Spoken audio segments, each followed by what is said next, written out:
Good evening, everybody. Good evening. Welcome to SMU. Welcome to Dallas Hall. Welcome to the Center for Presidential History. It's really exciting to see all of you here, to see a lot of new faces. We are excited about a new year here at Center for Presidential History. My name's Brian Franklin. I'm the Associate Director of the Center. I want to thank you all for being here. I want to thank our new Dean, Dean Jayawik Ramaraja, for supporting us, the Department of Political Science for co-sponsoring this event tonight.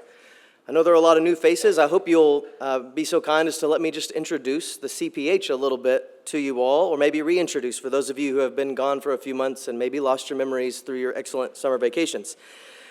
We are here to research and advance understanding of American history and the American presidency. We support all sorts of research, especially through our postdoctoral fellowship program, where we welcome PhDs from all over the country and really all over the world to come and study and work with us for a couple of years. Right now, we have scholars from Penn State, Michigan, Temple, Ohio State, Kansas, and many others have been represented over recent years. We also conduct what's called our Collective Memory Project. This is an oral history where we film discussions with lawmakers, government officials, public health officials, all sorts of people, and get their firsthand testimony about what it is they did while they were in office or while they were working. And our hope is that with these firsthand sources, both the general public and scholars have a window in to major issues, major political developments on the national stage and on the world stage. Things like the Iraq War, things like the President's emergency plan for AIDS relief, major elections. This program is now run by our newest full-time employee, Dr. Susie Penman, who's doing it wonderfully. We're grateful to have her. And then the third thing we do is what we're doing right here, public engagement. We have a few things that I hope you'll keep engaging with us on. The first is our podcast. If you happen to be a podcaster at all, you can find on any platform our podcast, The Past, The Promise, The Presidency. We're now in our 5th season. Some of our seasons explore a particular topic through American presidential history. This season, we're going to be introducing a lot of new work, a lot of new scholarship in American presidential history and what we're doing here at CPH. And we also do a lot of events just like this. If you are not on our email list, I encourage you to jump on our website and just sign up, name, email. I think it's as simple as that. We promise not to spam you. You will not get any requests for, committing your children or anything like that to here. You'll simply get every couple of weeks announcements about here's what's coming up here at CPH. Here's the next thing to look forward to, the next thing to put on your calendar. For example, in just about a month on October 15th, we'll be having our annual CPH Book Prize Award event.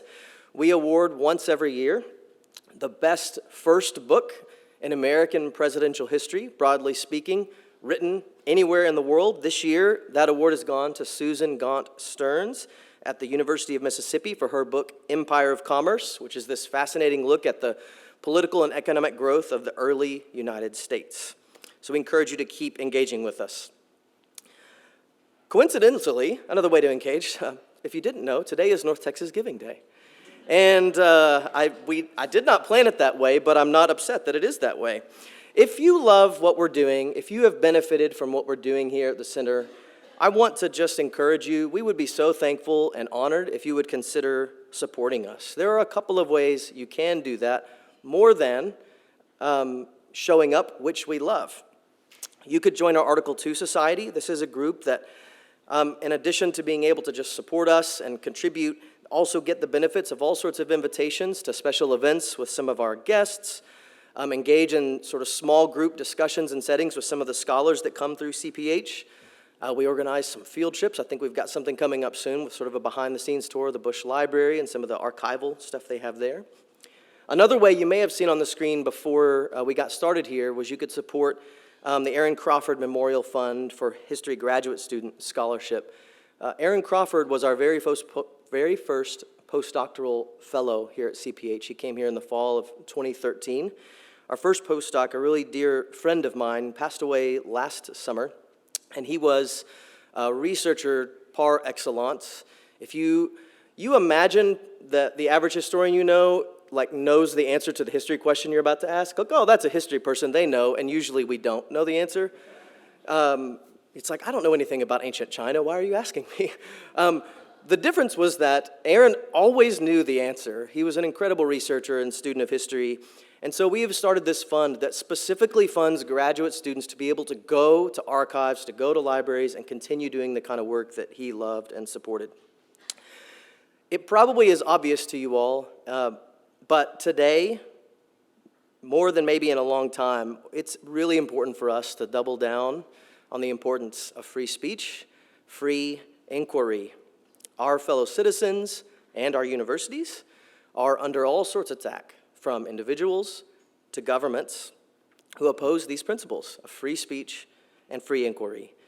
These are things that we need to support for everyone, or they don't really exist for anyone. Now, I don't want to pretend like CPH is out to save the world. That's a bit of a high bar. But I can promise you that we support those things, and with your support, we want to continue doing that. Free speech, free academic inquiry here at SMU. Speaking of core American principles, faith. That leads me to introducing our guest today. Dr. Ashlyn W earned her PhD in public policy from the University of Texas at Austin. And let me tell you, if you want evidence that I support free speech and free inquiry, this Aggie purposefully invited a Longhorn to come and speak to you tonight. If that is not evidence of across the aisle free inquiry, I don't know what is. She had fellowships at Duke University and the America and the World Consortium at Johns Hopkins. She's a consultant on the federal level for federal government on matters of grand strategy and international affairs. She is also now my newest colleague here at SMU, assistant director of the CPH, and a regular lecturer in the Department of Political Science. And she is the author of the subject of our talk tonight, Prioritizing Faith, International Religious Freedom, and U.S. Foreign Policy. There are books for sale just outside. I encourage you to purchase, come get a signature, and have a conversation after. But we'll do that after. Please join me in welcoming Dr. Hand.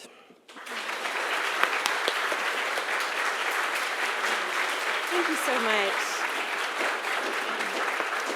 Thank you, Brian, and thank you all for being here. It's such an honor, honestly, to give my first book talk here at the CPH, and truly, it's the perfect place for it.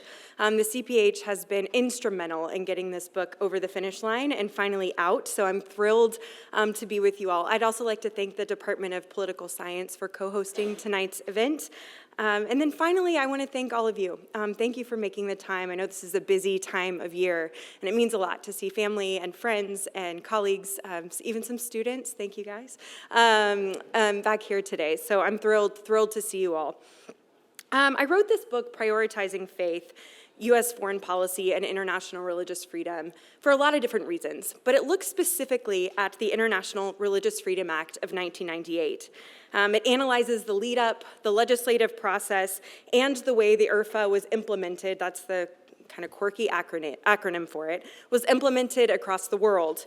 So the book really traces the Clinton, Bush, and Obama administrations. As any of the authors in this room might be able to attest, trying to distill 8 years of work into a relatively brief talk can be quite the challenge. So what I thought I would do is start out with just a roadmap of where I want to head this evening. So there's kind of 3 big questions that will frame our discussion tonight. The first is how and why did international religious freedom become part of U.S. foreign policy? The second is what happened when that policy met reality on the ground? And then finally, what does it mean for us today? So that's where we're headed, but before we get there, I want to start with a brief story. The directions were clear. It comes from Saudi Arabia, the story does. And the directions were clear. If you wore a cross or a Star of David, it had to be located underneath your clothes. Religious holidays had to be observed quietly. Services had to be disguised with non-religious names. At first, none of this might seem surprising, given that it was in the Kingdom of Saudi Arabia, a place known for its tight restrictions on religious repression. But here's the thing. Those directions weren't given to Saudi citizens or even to foreign workers. Instead, they were given to American soldiers. In the lead up to the Gulf War, US troops deployed in Saudi Arabia were instructed to hide their own faith practices. Family and friends were barred from sending Bibles through the mail. Chaplains were told to be called morale officers rather than chaplains or priests, and Mass was rebranded as a fellowship meeting. Even in the middle of a partnership against Saddam Hussein, American soldiers found themselves hiding their own faith to maintain this uneasy alliance. This moment, and others like it, really crystallized for me a much larger dilemma that has plagued US foreign policy for decades. What happens when American values and America's interests collide? Now, I'm not going to promise that I'm going to answer that question in full this evening. It's a rather big question. However, I do think it's stories like this and it's challenges like this that surfaced tensions in my own thinking that led me to write this book. So really, as the first couple of pages of the book attest, this is a book about belief. It's a book about beliefs about religion and politics and how they should meld together, if they should at all. It's also a book about beliefs about America and America's role in the world, specifically if it has any responsibility whatsoever to religious believers across the world. It's also a book about beliefs of a supernatural order, ones that extend beyond space and time, beliefs that people will die to try to protect. So this book considers things like Uyghur Muslims in China, evangelicals in Vietnam, agnostics in Saudi Arabia, and millions of people the world over who are willing to give up everything in order to stay true to their deepest convictions. Belief then is not just personal. It shapes communities, lives, nations. Yet for much of the 20th century, those working at the heart of American diplomacy viewed religion as irrelevant or even as problematic. The mindset raises a central question. If belief matters so deeply across the world, why did it take religion so long to enter the foreign policy calculus? Now, one reason that this happened, I argue, is that there was resistance. It was cultural. There was resistance at the State Department itself. Here, the State Department believed that religion was messy, unpredictable. Can you tell I keep wanting to move? I keep wanting to walk, and my mic is right here. But former Secretary of State Madeleine Albright captured this resistance perfectly in her memoir, where she said that diplomats in my era were taught not to invite trouble, and no subject seemed more treacherous than religion. Now, this resistance wasn't just cynicism. It was a form of pragmatism. Diplomats worried that talking about religion might inflame tensions or derail existing negotiations. So for decades, the default was avoid it. Now, a second reason came from the academy, and this was secularization theory. Now, secularization theory held that as society modernized, that religion would recede as a player in public affairs and instead would kind of recede into the private sphere. It was rooted in thinkers as diverse as Durkheim, Weber, Freud, who all predicted that religion was diminishing. By the 1960s, this was almost a dogmatic assent, especially in sociology and in political science. This is a picture of Peter Berger, who is a sociologist who really popularized the view. He predicted that by the 21st century, religious believers would be confined to small sects, huddled together to resist a secular world culture. So if religion was destined to disappear, why would policymakers treat it as a major factor in international relations? This assumption created blind spots well into the late 20th century. But the problem is that history didn't cooperate. Even as modernization accelerated, religiosity actually expanded in most parts of the world. By the late 1980s and early 1990s, there were headlines running like secularization theory, RIP. Religion wasn't withering, it was resurging. Now the numbers here are striking. In the 1980s, about 73% of the world's population identified with a faith. By 2000, it was nearly 80%. And Pew projects that by 2060, it will reach closer to 88%.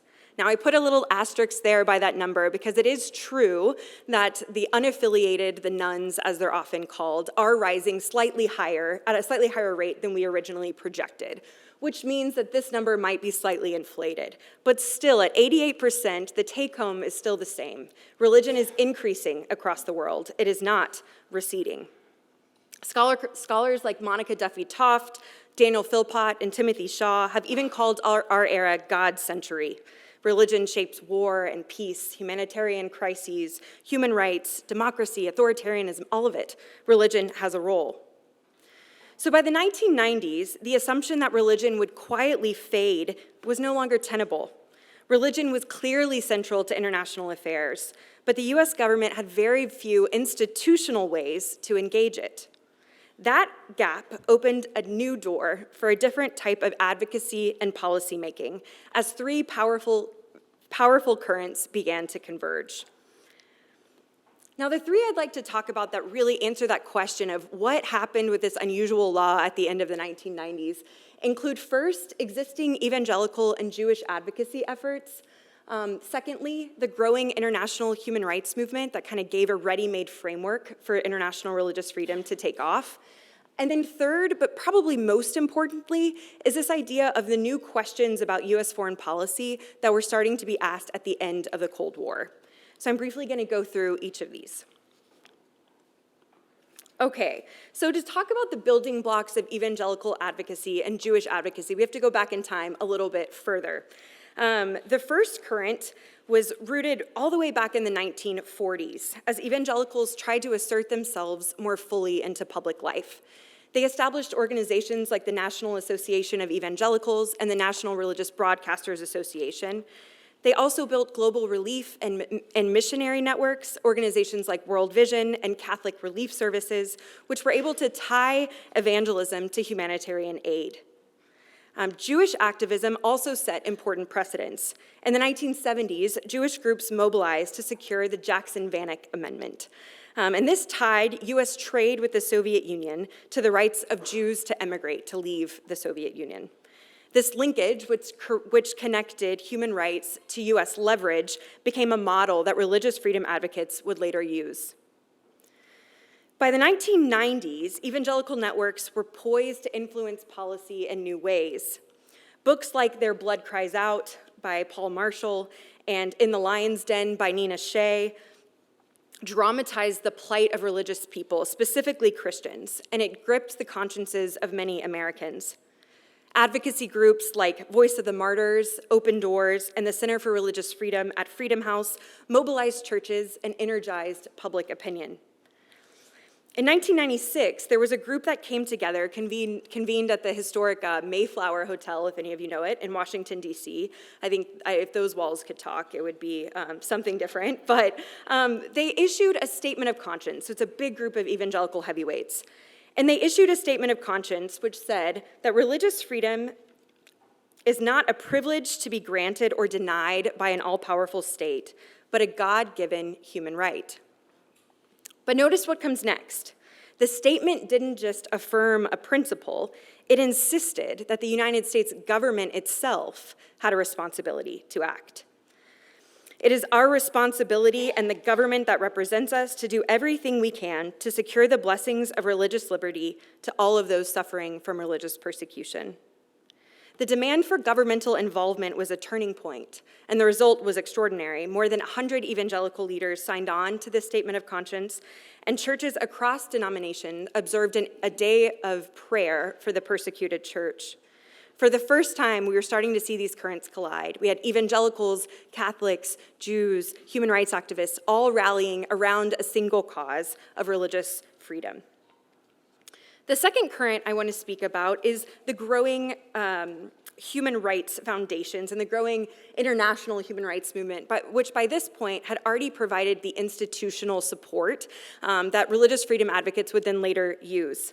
So in 1945, the United Nations was founded. 3 years later, the Universal Declaration of Human Rights was adopted.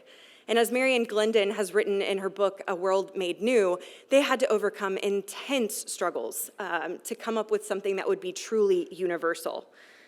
Now, at the heart of this declaration is Article 18, which guarantees the freedom of thought, conscience, and religion.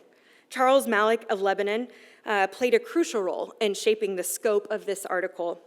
He argued that genuine religious freedom must include not only the right to hold beliefs privately, but also the right to change one's religion and live it out publicly. That expanded definition was deeply contested. Several delegations resisted, worrying that it would encourage instability or even be used as a front for missionary activity. Saudi Arabia, in particular, as you might imagine, opposed the inclusion of the right to change one's faith and abstained. Thanks to Malik's persistence, however, Article 18 carried forward, and with it, a more expansive understanding of religious freedom. Over time, this broader human rights movement also created the practices and the institutions that religious freedom advocates would later then use. In Europe, the Helsinki process created reporting mechanisms and international monitoring groups that kept human rights visible during Cold War diplomacy.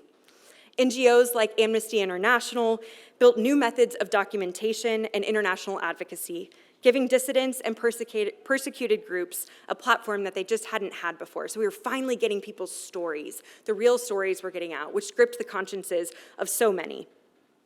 So by the 1980s, these networks were fully in place. The international human rights movement already had given religious freedom both the moral vocabulary and the institutional scaffolding that it needed, that it would use later to make the case. Now, the final piece I want to mention, the final current that kind of allowed for this to happen in the 1990s, was the specificity of the post-Cold War era.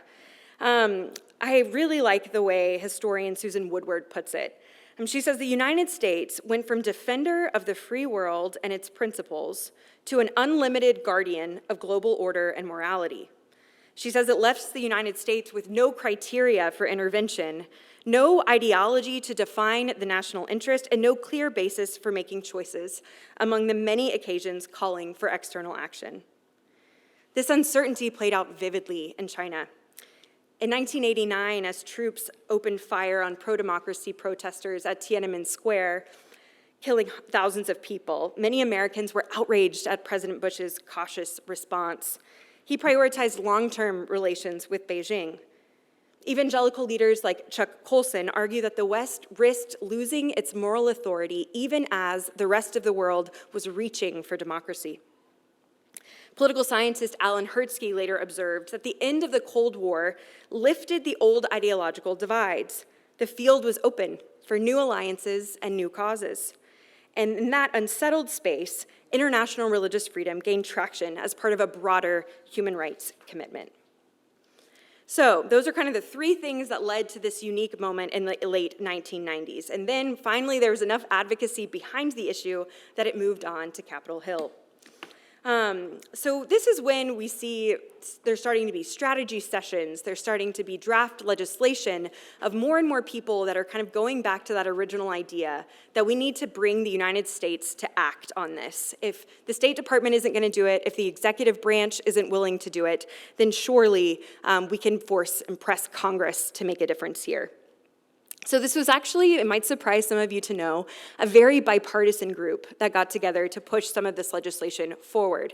It included in the House folks like Tony Hall, Tom Lantos, Nancy Pelosi, Joe Pitts, Chris Smith, Frank Wolf. I could give you the whole list, but you get the point. And then in the Senate, it was folks like Sam Brownback, Joe Lieberman, Richard Lugar, Sam Nunn, Arlen Specter. So in general, there's this turning point where there's finally a bipartisan coalition coming together. Now, the first vehicle that they used was called the Wolf-Specter Act. And if you'll stay with me a little bit, this is kind of a little bit of the boring legislative history, but then we're going to get back to some of the more interesting stuff, so stay with me. The first bill, which was the Wolf-Specter Act, really came as, I call this a hard-edged start. And by that I mean it was a blunt instrument. So it targeted egregious persecution. So think the worst of the worst: abduction, enslavement, killing, tortures. And it created an Office of Persecution Monitoring, which tied U.S. assistance in exports to government's behavior. Support was broad here, but the opposition was also quite fierce. The administration, the Clinton administration at the time, warned that it was a blunt instrument that could harm vital relationships. It also argued that it was going to create an artificial hierarchy of human rights. Business groups, of course, as you might imagine, feared trade blowback, and several ecumenical groups opposed it, viewing it as too aimed specifically at Christians or not inclusive enough.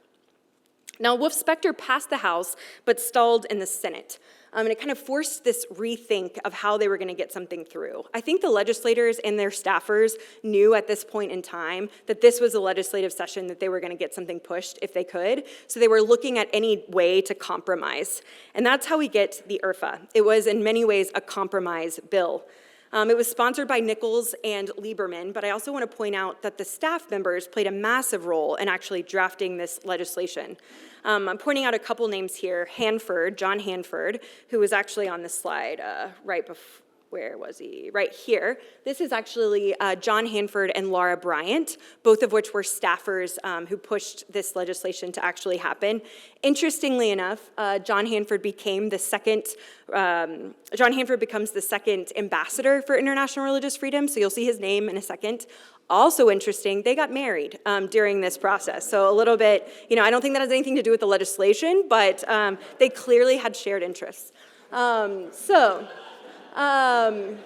What brings people together more than religious freedom? The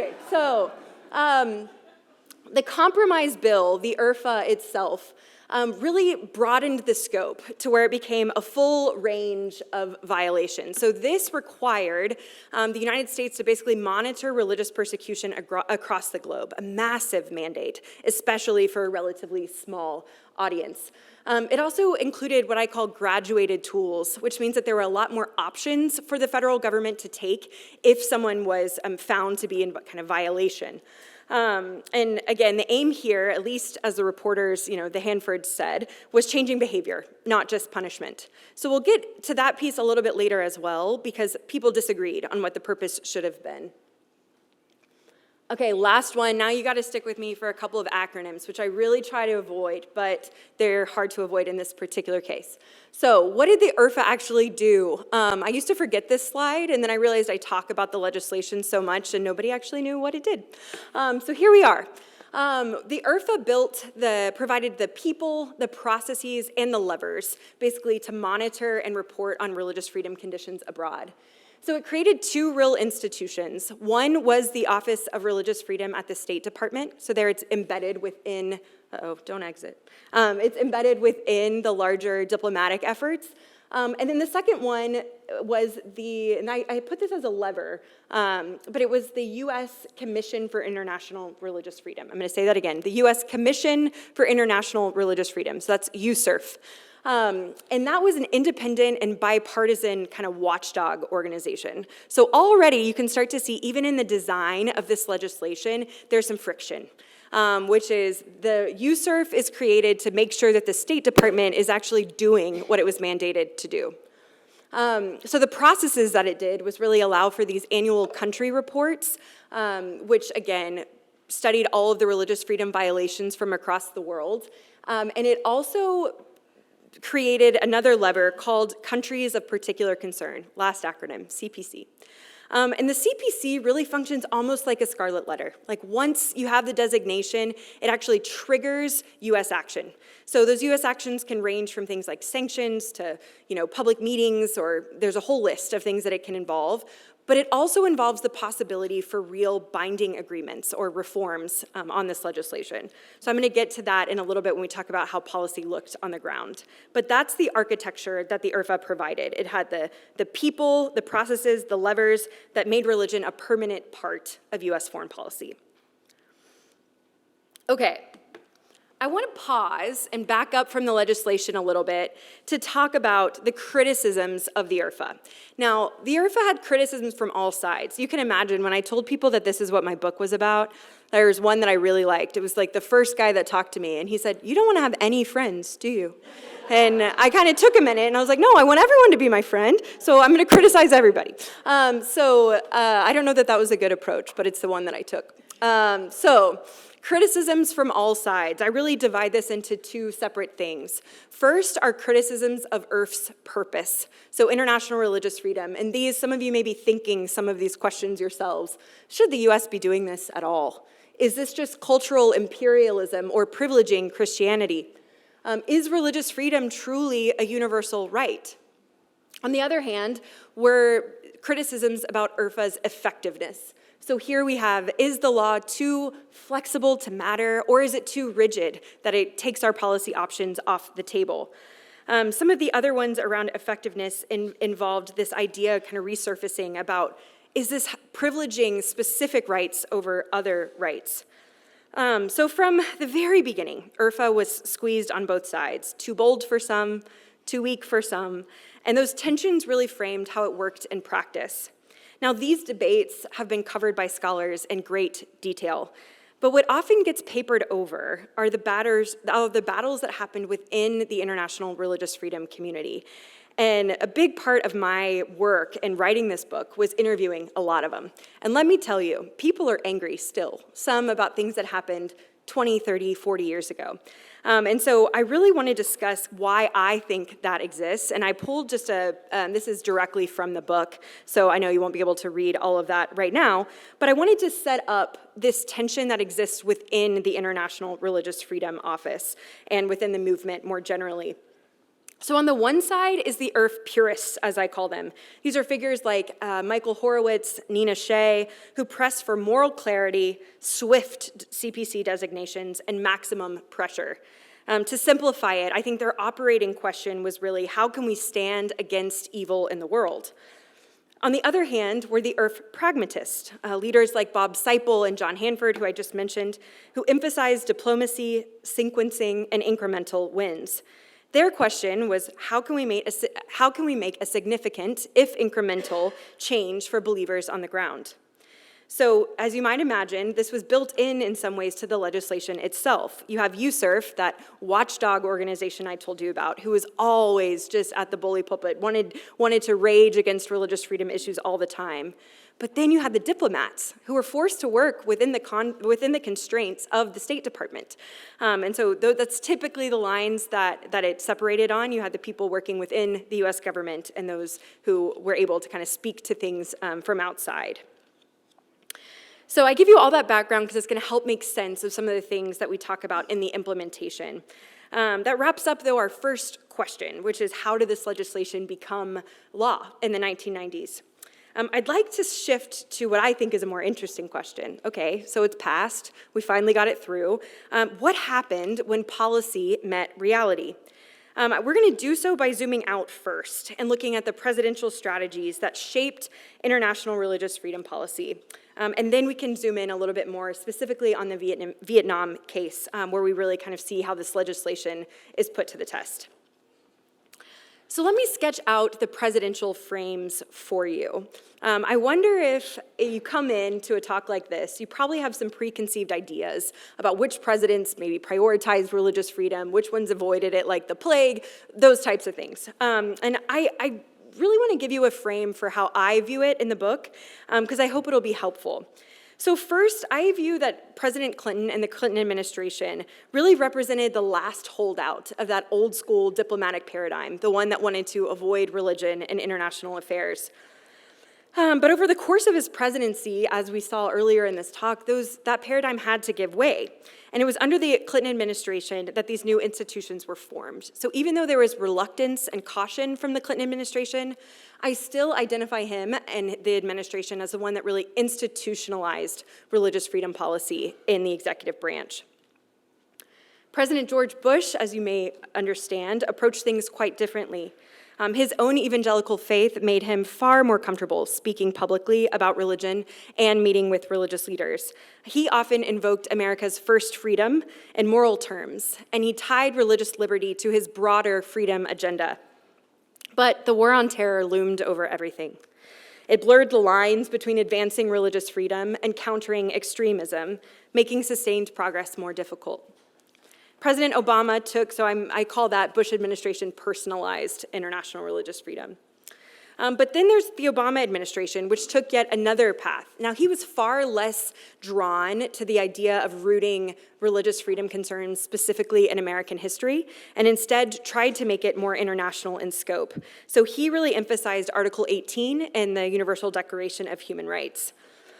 So, as you might imagine, the arc here is that Clinton institutionalizes, Bush personalized, and Obama internationalized. So with that framing in mind, as you kind of just know the background, I want to talk about the case studies that I chose. So this is where I really appreciate the CPH letting somebody who kind of likes to pretend to be a historian but is actually more of a political scientist into their ranks, because this is my case studies and the reasons why I chose them. But I really looked at China, Saudi Arabia, and Vietnam. And part of my research strategy, as I mentioned earlier, I'm going to see if I can... Here we go. Maybe that's better. Part of my research strategy, as I mentioned earlier, was getting to talk to a lot of the people who had been instrumental in this process. And one thing that came up in all of the exploratory interviews were these three countries. So there is some selection bias there, which is that I picked the ones that they focused on. And I want to highlight that because I don't want you to think that the attention that each of these countries got was typical. I don't think that that's true at all. But besides that, there being ones that actual work was happening on, I also wanted to get kind of a range of different processes and different forms of repression that were happening.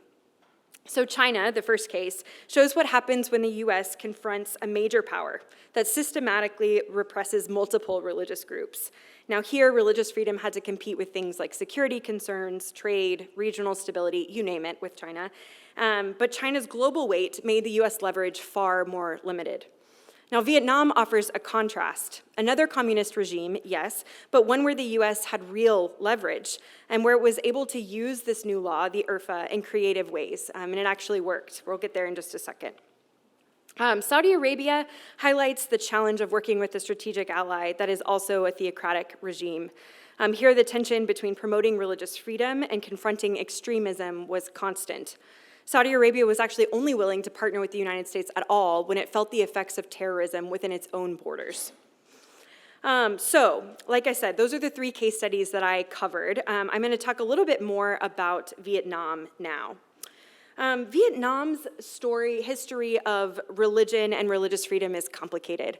It's really one of change and then deterioration and then change and deterioration. The same, I guess, could be said in some ways about the United States' relationship with Vietnam in general. Vietnam has a rich and syncretic religious history. Confucianism, Taoism, Buddhism have all shaped the country for centuries. Protestantism came much, much later with the Montagnards and the Hmong people that would be in the north and central highlands of Vietnam. And Catholicism came during the colonial period with Jesuit missionaries. By the 1980s, though, kind of fast forwarding all the way up, there was a remarkable religious revival across the country with new churches, synagogues, schools opening. Now, the Communist Party of Vietnam, as you might imagine, have always viewed religion with suspicion. After the reunification in 1975, the government destroyed churches, imprisoned leaders, forced renunciations of faith everywhere throughout the country. Minority groups like the Montagnards, which I mentioned, who are in the Central Highlands, were specifically singled out. Not only because they were Protestant, but also because they had fought alongside the United States in the Vietnam War. So in that way, they were viewed with suspicion in particular as kind of foreign agents. So Vietnam actually codified its approach to restrict religion by announcing kind of this foundation of 6 patriotic religions. Now, if you're not familiar with the term patriotic religions, it's exactly what it sounds like. It's religions that are in service of the state, which also means that it's controlled tightly by the state. Officials used the concept of Dai Doan Ket, which means great unity, to argue that Vietnamese must be bound to the nation, not to faith. So again, this framework allows for basically religion only to be allowed when it serves the state interests. Now, all of this in the 1980s played out against a backdrop of economic collapse and international isolation.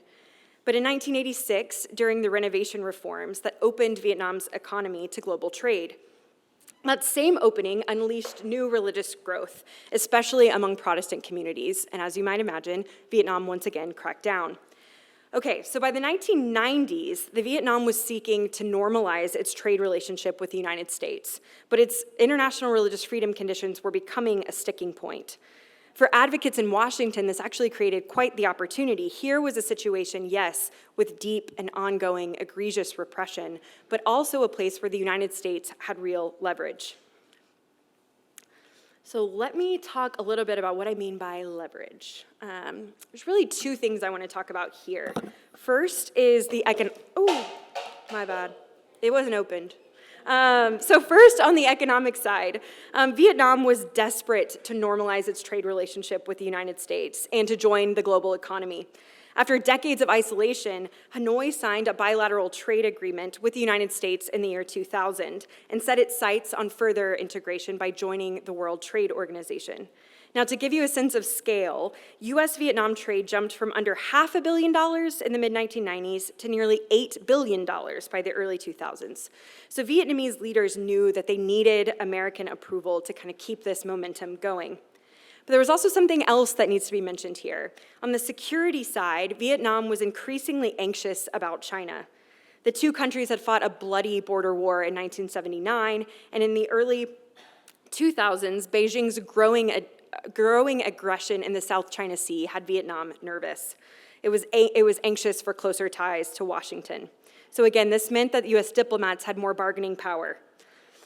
This was also the moment when the Office of International Religious Freedom was really getting off the ground. And so we had the first ambassador for international religious freedom enter the picture. Now, his name is Bob Seipel. He's a lovely man. I got to interview him a few times. But he's also, importantly, a Vietnam vet. He had done, I think it was something like 93 flights over Vietnam. And so he had a personal kind of impetus to focusing on Vietnam, and kind of it was part of his reconciliation journey. Bob Seipel had come from World Vision. He was the former president of World Vision, one of the largest Christian relief organizations in the world. So here, he kind of enters the picture and starts having some large-scale conversations with the Vietnamese diplomats. He signaled to them that the United States was going to take religious freedom seriously. Now, much to the dismay of the IRF purists, including those in USURF, as I've mentioned, he did not recommend designating Vietnam a CPC, despite there being growing evidence that was happening. I want to remind you the CPC is really that important lever. So once you're named a CPC, the U.S. government has to act. So it makes sense that the purists were constantly kind of trying to get more and more designations, while the State Department was a bit more conservative. All right, so by the early 2000s, Vietnam faced pressure from three different directions: its own desire for trade, the security concerns it had about China, and the prospect of publicly being branded a CPC. Now, moving on a little bit, I want to talk about kind of policy and action and how the IRFA worked here, particularly during the Bush administration. So in 2004, John Hanford, you've already been introduced to him, came in as the second ambassador for international religious freedom. But he also chose not to designate Vietnam a country of particular concern. He held off because he was tirelessly tracking Vietnamese religious persecution, and he was working to form relationships with his counterparts in Hanoi. So the IRF purists, as you might imagine, heavily criticized him during this period. I liked his response, though.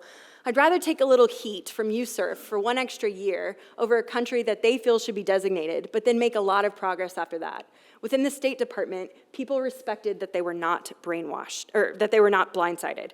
So this is an important piece here, that you see even somebody like Hanford, who was known as being relentless, was pragmatic in his approach.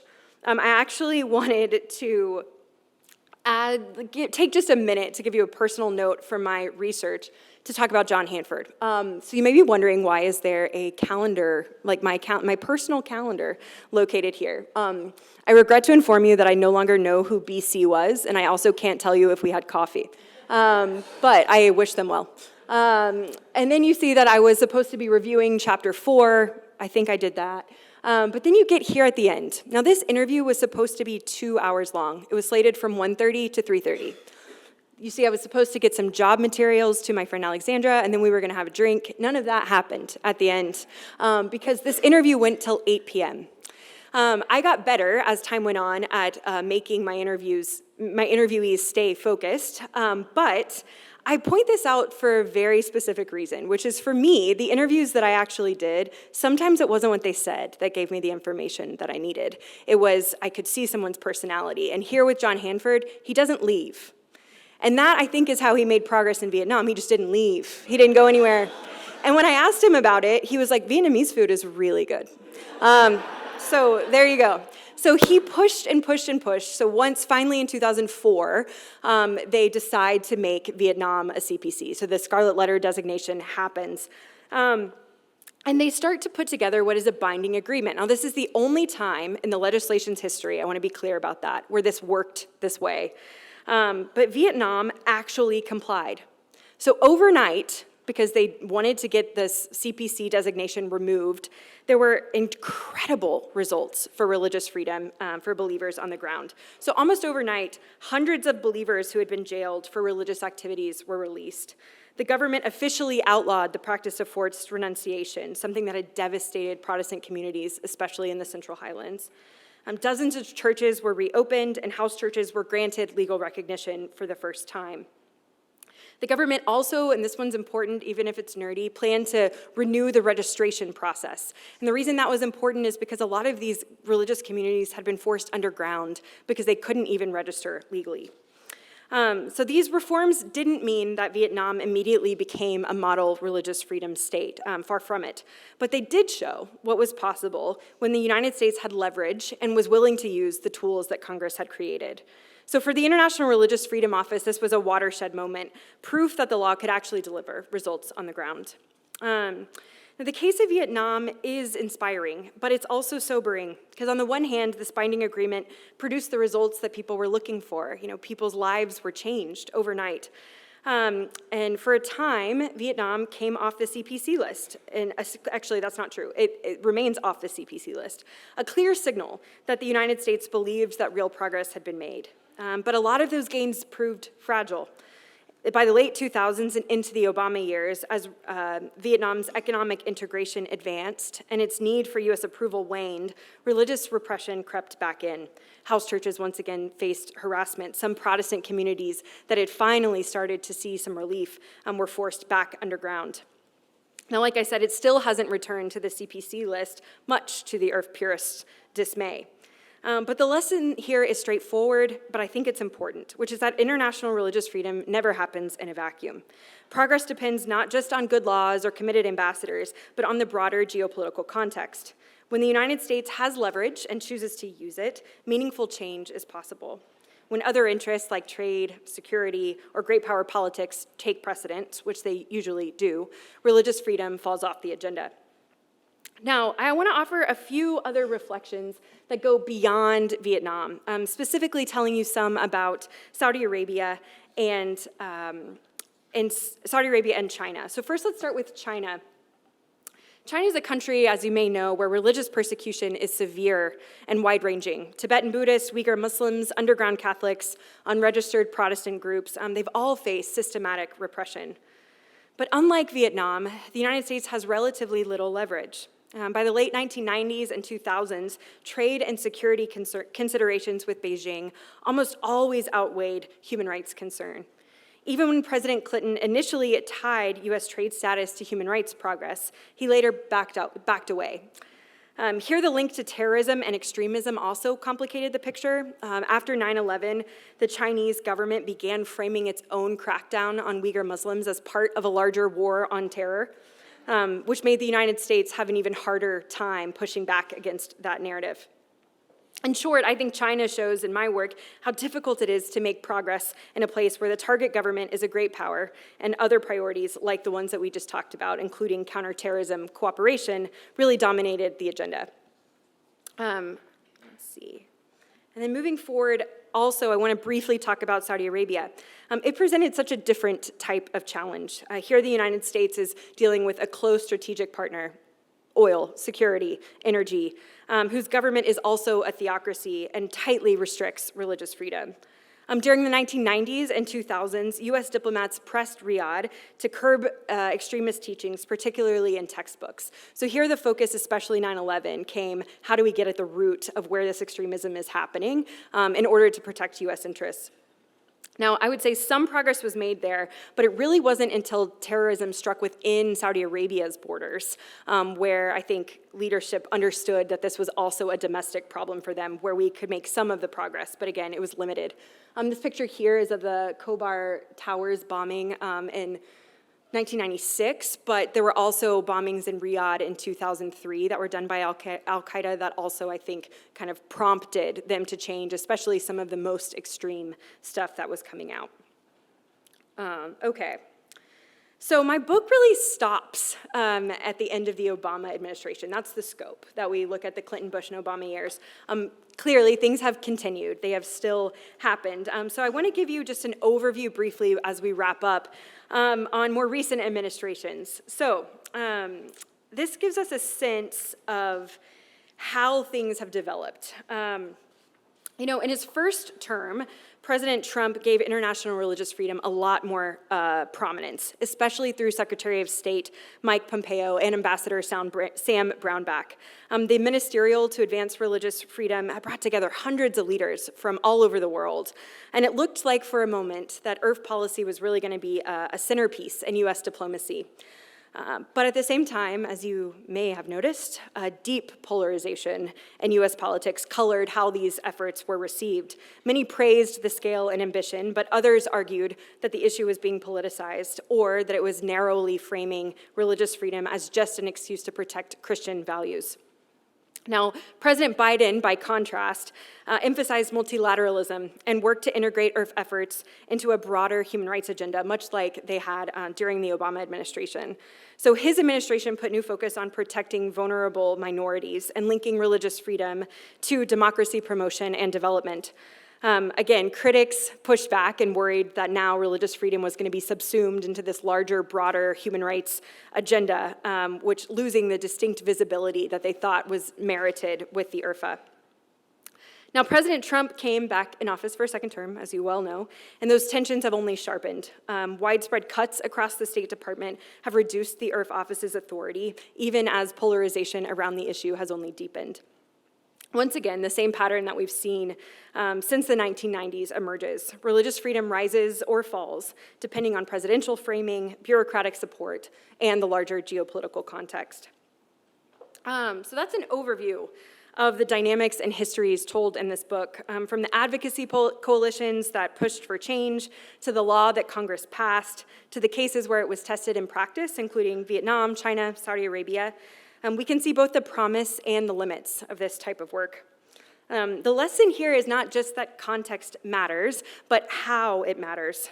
Across the 3 decades that I looked at, we see 3 kind of recurring dynamics. First, as I mentioned, was the deep divisions among advocates. We can talk more about that in the Q&A, but this purist and pragmatist divide didn't just shape those early debates around the legislation itself, but it affected the way that it's been implemented since it was passed. Secondly, as you might imagine, presidential strategies and attention really dictate how much attention this issue is given. From Clinton's caution to Bush's personalization to Obama's internationalization, and now to Trump and then Biden's and now Trump's very different approaches. It wanes and falls when it comes to presidential strategy. And then finally, there's this idea of geopolitical constraints and the reality of that. So Vietnam showed what's possible when the United States has both leverage and persistence. But the China and Saudi Arabia cases really showed the opposite. Strong leaders and strong laws can't necessarily overcome the hard limits of great power competition and strategic dependence. One other lesson from my research I think I'll leave us with tonight is that these divisions don't always have to be destructive. In some cases, the fiercest opponents of the IRF debates could still agree on something. And usually it was something concrete, maybe a shared despair over the treatment of Uyghurs, for example. When advocates could focus on specific policy issues, they could keep the debate more productive rather than devolving into so much of what we see now, which is bitter personal battles. That pragmatic focus, I think, is one of the reasons that the IRF office has survived the bipartisan shifts over the last 25 years. Where does that leave us today? Religious persecution remains pervasive, and the politics of defending religious freedom as political as ever. But the story of international religious freedom is also a reminder of how small offices, determined advocates, and presidential choices can sometimes, not often, but sometimes, bend the foreign policy agenda in surprising ways. I called this book Prioritizing Faith because the phrase itself is somewhat ironic.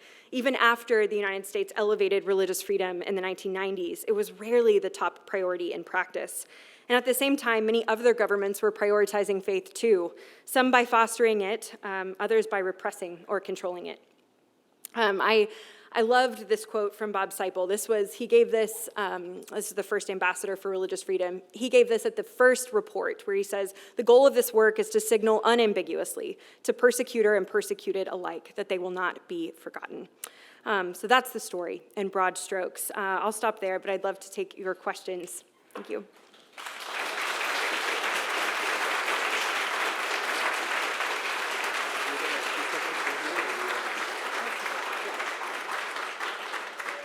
Okay, so, I'm sorry, number 5. All right, so here's what we'd like to do. We'd love to give you a chance to ask some questions. You will see we've got a couple of folks on either side that are going to have a microphone. Ashlyn is you're going to throw your hands up and she's going to sort of call on you. And please, if you'll just wait, the few seconds that it will take for a microphone to get passed down to you so that we can all clearly hear you and hear your question, that would be great. After we've had just a little bit of time for that, I'll kind of wrap us up together, okay? So I'm going to pass this to her for now and let her call the questions. Perfect. I also now realize how easy it could have been for me to walk around. Who knew that this was right behind me that entire time? I didn't, but now I know for the future. So, questions?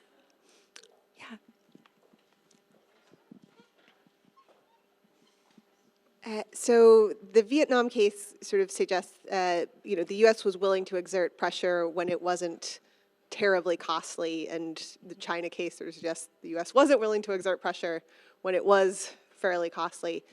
Are there cases, beyond the 3 that you mentioned, where you could sort of see evidence that either the kind of external activists or the USIF, USURF, I missed a letter there, were kind of able to push state to do things it didn't necessarily want to do, whether that was successful or not in terms of actually getting those countries to change, but is there sort of any cases where the activists or the kind of the purists were able to push the pragmatists to take steps that they maybe, from sort of a U.S. strategic standpoint, wouldn't necessarily have wanted to pursue? Yeah, that's a great question. And I want to mention actually one of the cases I did, because the place that I saw that the most throughout my research was in Saudi Arabia. So Saudi Arabia did get, I think it was in 2004, it was determined as a CPC, which caused all kinds of bureaucratic mayhem. The fighting here, you might imagine, from the Middle East desk was, we are absolutely not designating them a CPC. But I think that this is an example where, you said that if USURF was pushing it, I think it's in some ways it's an example of the folks at State Department making their lives more difficult, which is that in the report from 2003, the opening comment when it's talking about Saudi Arabia is religious freedom does not exist in Saudi Arabia, period. And then they're not designated a CPC. And so, as you might imagine, this record didn't look good. And so I think that was a place where there was kind of an option for USURF and for other, external advocates to really say, wait, you're the one that said there's no religious freedom here. Now you have to designate them a CPC. And I think the outrage was extensive enough by that point that they were able to force that designation to happen. Great question. What else? Yeah, here. No, that's okay. It'll get to you eventually. Don't worry. Great, thank you. Fantastic talk. I've got a lot of notes here. Good. This notion of patriotic religion that you mentioned for Vietnam, religion in the service of the state, I had an aha moment because I'm like, that sounds really familiar. Look at current events. And you described the tension between religious goals versus political goals and that back and forth, that tension. And it seems like right here, right now, with the current administration, they're one and the same. It is very much a patriotic religion where there's no sunlight between the two. Religious language is used to describe secular political goals. And I'm just curious, your thought as we think about interacting with the world. You've got China, Russia, North Korea. Your thoughts on what happens when the politics and religion are one and the same, and yeah, you're running into that. So I'm going to go back to the era that I know more about, which is frankly the 90s. But one thing I want to point out to your point is that I think the United States has always been a bit peculiar in that it has always used religious language. I mean, religious language far more than if you look at a lot of other countries, even countries with a professed, state religion. The United States, that's kind of baked into the way that we talk about American history. And so I think some of your question is, how does that frame in general? I don't think it's necessarily unique to today's moment. Of course, the tensions are higher than they have been in my lifetime, and the way that religion is used sometimes or not used other times, I think is more intense. One thing I would point out is, I was talking about Trump 1 administration. He made a lot of big announcements about this ministerial to advance religious freedom right after the Lafayette Square incident. So that was where he had the Bible right after George Floyd was killed. And it was such a visceral moment for me to see, okay, these things are colliding, and they're colliding in real time.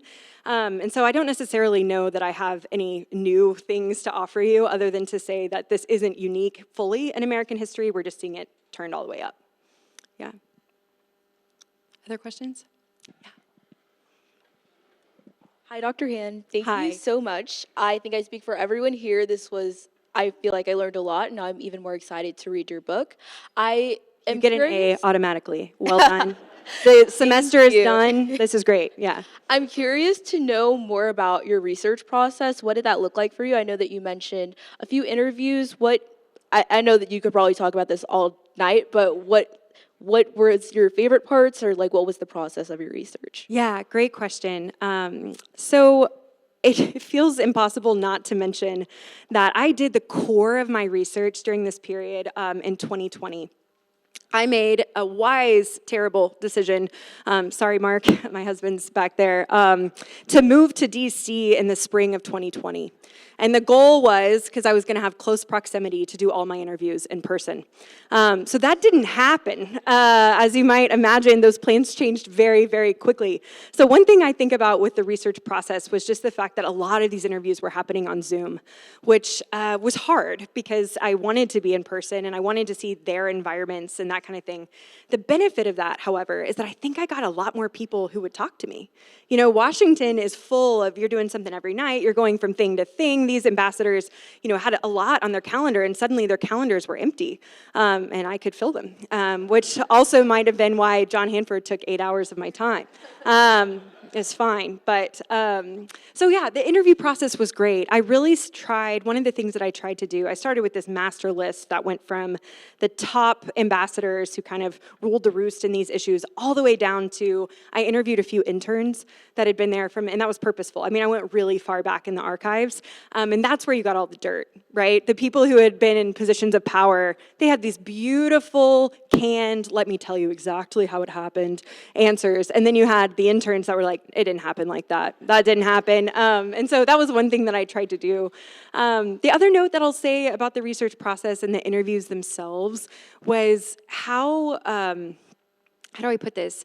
I can't stress enough how emotional people were about this issue.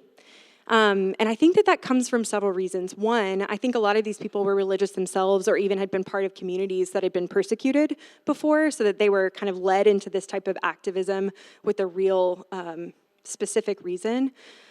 But I also think that the debates that I was talking about between the purists and the pragmatists often got really personal. So they started off as being more of kind of these, we have different approaches and we're fighting about this or we're fighting about that, but it really devolved into you don't actually care about this or you're not a true supporter or those kind of things. So I found that I think part of the reason that my interview process was as intense as it was is that a lot of these people hadn't talked about it and we're finally getting a moment to really remember and to think through all the things that had happened to them decades prior. So yeah, those are kind of some tidbits about the interview process. But that was my favorite part for sure. I met some really interesting folks. Other questions?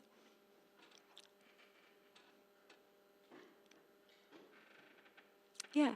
Hey. Hi, it's good to see you. Keep going. Have the cuts in the State Department budget brought together purists and pragmatists to try to save this concept? They're all angry. That's true. So yes, rage has brought people together. That is true.